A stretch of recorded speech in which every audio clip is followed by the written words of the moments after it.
चाहे वो विनेश हो, इन्होंने खिलाड़ियों के लिए, क्योंकि मैं खुद एक खिलाड़ी रहा हूं, जब हम किसी फील्ड पे उतरते हैं तो वहां दूसरी स्टेट के खिलाड़ी हमेशा ये बात करते हैं कि जो हरियाणा कर रहा है शायद ही कोई स्टेट कर सकता है। ये बहुत गर्व की बात होती है और सौभाग्य की बात है कि जितने भी यहाँ पर मंच पर खिलाड़ी बैठे हैं इनका जन्म हरियाणा में हुआ है और हरियाणा के नेता माननीय मुख्यमंत्री जी, मुखिया जो हमारे हैं, इनका देखभाल करते हैं, चाहे वो पॉलिसी हो, चाहे वो कैश अवार्ड्स हो, चाहे वो नौकरियां हों। 210 खिलाड़ी जो हैं उन्होंने पार्टिसिपेट किया, 42 खिलाड़ी हरियाणा के थे, 28 मेडल इंडिविजुअल और टीम गेम को मिलाकर हमारे 28 जो मेडल के प्लेयर हैं। हम अगर बात करें तो 61 मेडल टोटल हिंदुस्तान के आए हैं, उसमें से 20 मेडल हरियाणा के हैं और 61 मेडल में 22 मेडल जो हैं वो गोल्ड मेडल हैं। शायद किसी ने बात की हो, हमारे पूरे हिंदुस्तान में माननीय प्रधानमंत्री जी ने एक नारा दिया, हर घर तिरंगा। लेकिन एक बात यह भी नोट करने की है कि 22 गोल्ड मेडल हिंदुस्तान के उस धरती पर आए जिस देश ने पूरी दुनिया के ऊपर रूल किया है, राज किया है। तो वहां पर हमारा राष्ट्रीय गान भी बजा है, वहां पर हमारा तिरंगा भी लहरा है। तो एक बार उनके लिए भी तालियां बजाएंगे।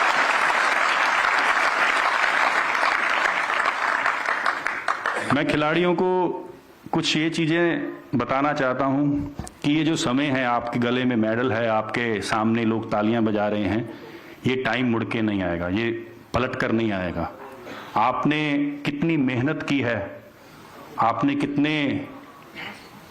पसीना बहाया है, खून बहाया है, इंजरीज आई हैं, आपके कोचेज ने जब आपको ट्रेनिंग दी है तो आपके मन में कई बार खिलाड़ी के आता है कि यार शायद कोच मुझे ज्यादा ट्रेनिंग कर रहा है कि जिससे मैं इंजरी हो जाए और मैं बाहर हो जाऊं, ऐसे भी मन में आते हैं खिलाड़ियों में। लेकिन जब वो मेडल आता है तो वो सारी चीजें दूर हो जाती हैं, चली जाती हैं। ये जो भावनाएं हैं ये खिलाड़ी समझ सकता है। हमारे हिंदुस्तान के अंदर बहुत से ऐसे खिलाड़ी हैं जो इंजरी के कारण अपना भविष्य जो है वो उज्जवल नहीं कर पाए। लेकिन माननीय मुख्यमंत्री जी ने 2 महीने पहले, जब खेलो इंडिया से जस्ट पहले, एक ऐसा रिहैब सेंटर हरियाणा में खोला जो पूरे हिंदुस्तान में ऐसा सेंटर नहीं है।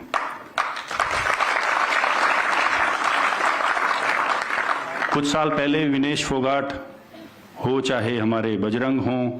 चाहे साक्षी हों, चाहे कई हॉकी प्लेयर्स हैं, कई बॉक्सर्स हैं,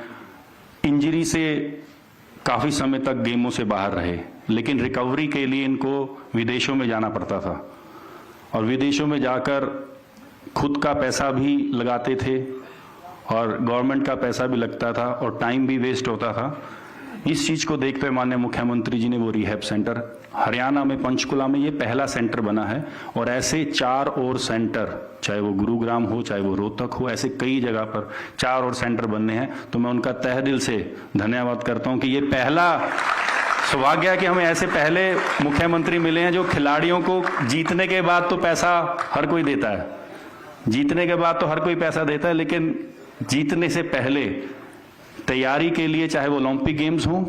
चाहे वो कॉमनवेल्थ गेम्स हो, तो जो खिलाड़ी आज यहाँ पर आपके सामने बैठे हैं 42 खिलाड़ी, इनके अकाउंट में जाने से पहले इनके अकाउंट्स में आ गए थे जिससे कि वे अपनी तैयारी कर सकें। ऐसा पहला सेंटर बना है। खेलो इंडिया हरियाणा में हुआ, 137 मेडल हरियाणा ने जीते, पहला स्थान प्राप्त हुआ। मुझे अभी भी याद है 2019 में जब हमारे इलेक्शन का समय था और माननीय मुख्यमंत्री जी की कुरुक्षेत्र में रैली थी, माननीय प्रधानमंत्री जी भी थे वहां पर और माननीय मुख्यमंत्री जी ने अपने भाषण में ये कहा था कि हरियाणा को हम स्पोर्ट्स हब बनाएंगे। और वो स्पोर्ट्स हब माननीय मुख्यमंत्री जी नहीं कह रहे हैं, अब आप लोग नहीं कह रहे हैं, हम लोग नहीं कह रहे हैं। हिंदुस्तान में जब हरियाणा के मेडल आते हैं तो वो बता रहे हैं कि हरियाणा स्पोर्ट्स हब बन चुका है।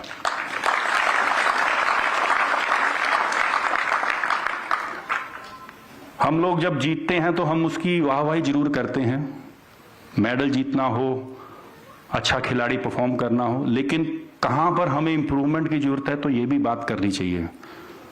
हमारे खेलो इंडिया हो, चाहे ग्रास रूट पर हमारी स्पोर्ट्स की बात हो, चाहे वो हमारे हिंदुस्तान की परफॉर्मेंस की बात हो,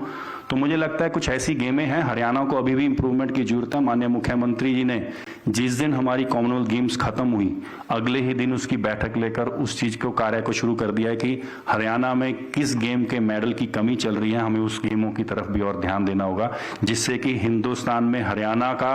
अलग बोलबाला हो। एक समय ऐसा आए कि हरियाणा हर गेम में आगे है और हरियाणा को बीट करने वाला कोई नहीं है।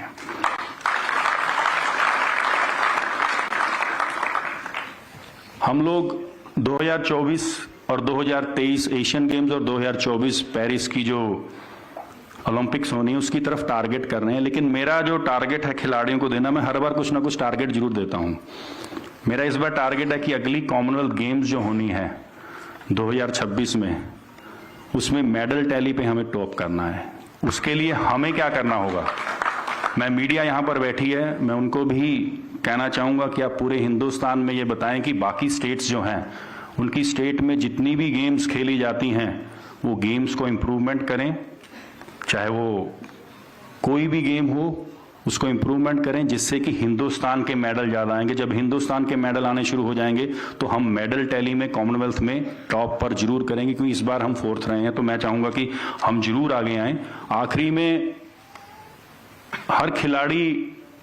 पूरी जी जान से खेलता है, ताकत लगा के खेलता है और आगे बढ़ता है, अपने माता पिता का, अपने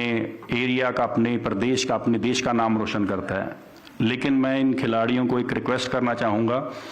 कि आप जब भी समय मिले, चाहे वो आप गेम कर रहे हैं उसमें रिकवरी के टाइम पर आप घर आए हैं